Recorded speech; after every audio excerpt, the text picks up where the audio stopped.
তোমাদের মধ্যে অনেকজন আমাকে তোদলা বলেছো, তো এবার দেখছি না আমাকে একটা সঠিক উচ্চারণের ক্লাস করতেই হবে। বলেন কি? May I coming ma'am? Sorry, ভুল করে মুখ ভেঙানো ক্লাসে চলে এসেছি। আমি আসলে পাশের উচ্চারণ ঠিক করার ক্লাসটা খুঁজছিলাম। কি এইটাই উচ্চারণ ঠিক করার ক্লাস? কিন্তু এখানে যা শুরু করেছে মনে হচ্ছে আমার উচ্চারণ ঠিক করার আগে আমার মুখ আর জিভটা বেঁকে যাবে। তো চলো এসে এখন পড়েইছি, একবার ট্রাই করেই নি। হ্যাঁ বলুন ম্যাম, কি করতে হবে?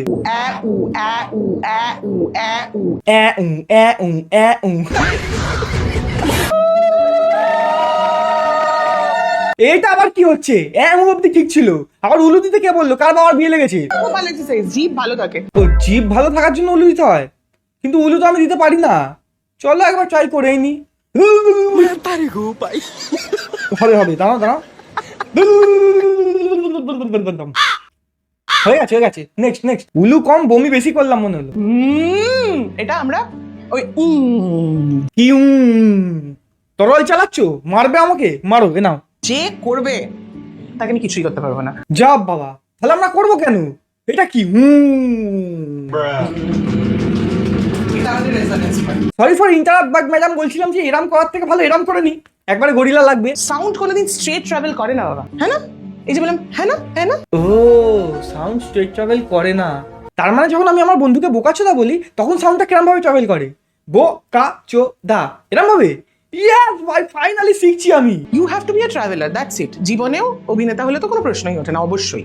আচ্ছা, তার মানে আমাকে জীবনে ট্রাভেল করতে হবে। তা ম্যাডাম বলছি ব্যাগটা গুছিয়ে নেবো, চলুন দার্জিলিং, তারপর দার্জিলিং এর মেলের মধ্যে শিখবো। ডোর টু হেড ট্রাভেল করেছিস কখনো? মানে আমার পা থেকে আমার মাথা অব্দি আমি ট্রাভেল করবো? তা বলছি গাড়ির ব্যবস্থা আছে নাকি হেঁটেই ট্রাভেল করতে হবে? শুধু নিঃশ্বাস দিয়ে করা যায়। ও আচ্ছা, নিঃশ্বাস আর সাউন্ড দিয়ে। ও আচ্ছা আচ্ছা, সরি সরি। পেটটা খোলা অবস্থায় করছি, আস্তে আস্তে নিঃশ্বাসটা বার করবে, এটা করতে করতে।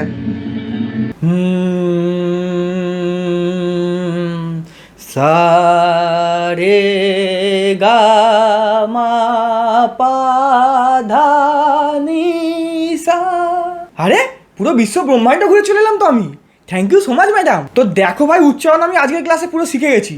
এরপরে যদি তোমাদের মধ্যে কেউ আমাকে তোদলা বলেছো, তো ভাই ঘরের মধ্যে গিয়ে ঘুষি মেরে আসবো, মাইন্ড ইট। আর এটা পুরোটাই একটা মজা, তো মজার মতোই নাও, আর কমেন্টে কেউ আমাকে খিস্তি মারতে এসো না, কারণ আমি রিপ্লাই দেবো না।